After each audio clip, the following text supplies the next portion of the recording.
Renovation regret is real and costly. Here's how you can avoid it. I've done 4 renovations and I've made tons of mistakes, and I'm boiling down the 3 biggest ones that I've made.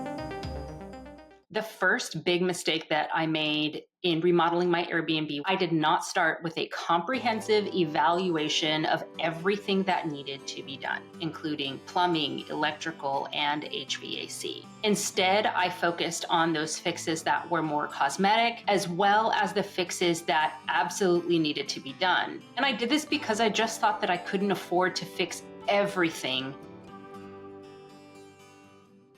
So you can see here, I've got a list of 8 repairs, and the first one is mortar repair on the exterior of the home. So I live in a 100-plus-year-old home, and it is a brick home. You can actually see the brick right behind me. And the mortar is like the glue that goes in between the bricks, and it will crack, it will sort of dissolve and crumble, and bugs can kind of chew through it. And over time, it can let in wind, it can let in moisture, it can let in critters. It is incredibly labor intensive and very expensive. It's called repointing. I actually got a couple of quotes on it recently. It's going to cost anywhere from $16,000 to about $30,000, depending on the quote that I go with. Second is cement. So there is some portion of the sidewalk that abuts the home, and it is sloped toward the home, which means that water pools right there at the corner of the ground where it meets the wall.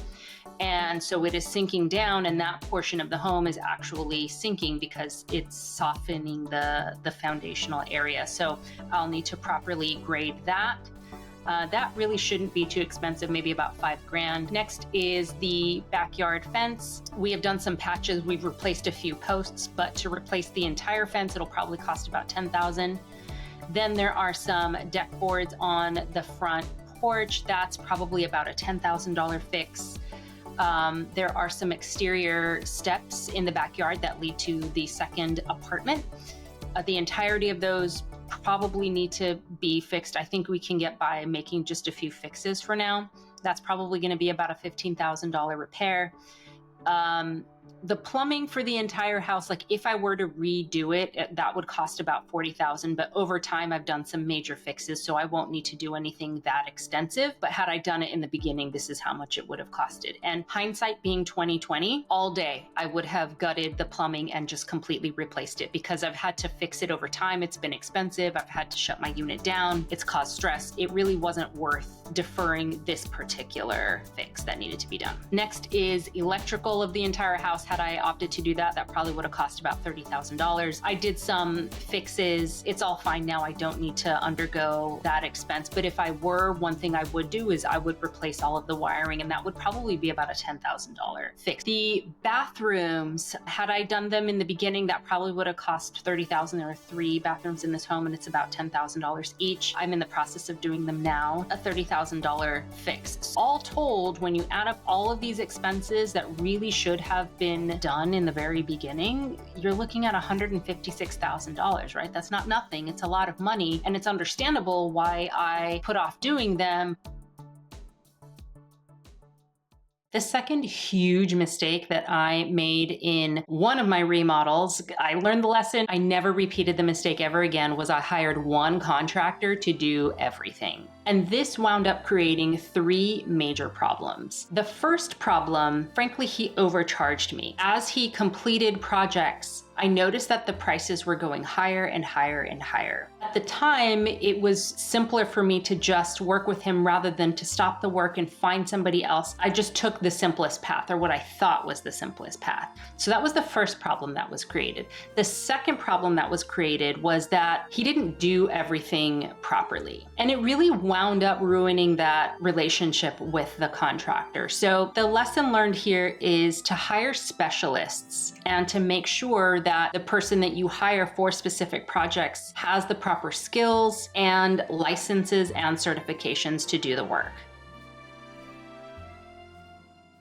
The third regret that I have is that I didn't do all of the remodeling work before I launched my B&B. This has led to a few problems. One, things have just broken on guests over time. For example, there have been shower leaks, faucet leaks, things like that. Second, I've had to do major remodeling while my B&B was up and running. For example, I just completed a 2-week renovation of my bathrooms, and I had guests book right after that remodel was scheduled to be completed.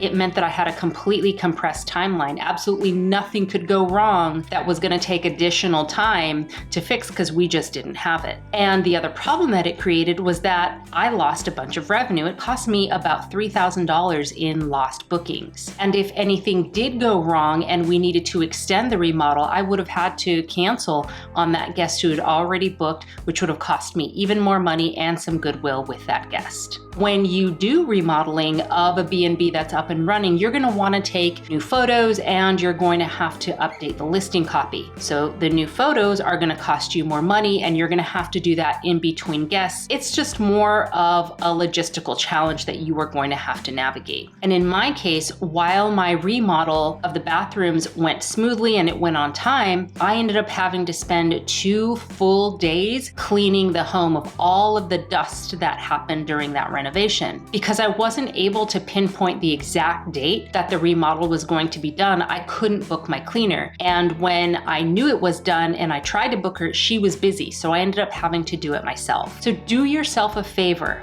do a comprehensive evaluation of everything that needs to be fixed in your B&B. Create a budget and identify ways to pay for that remodel so that you can get it done before you launch. This is going to save you time, money, and headache. Now you just learned a lot in this video and you'll learn even more by watching this video, which is all about remodels that don't have to be so expensive. And if you want to learn about the 7 biggest mistakes that high income earners make in trying to build their wealth and save in taxes, click the link down below for my free training.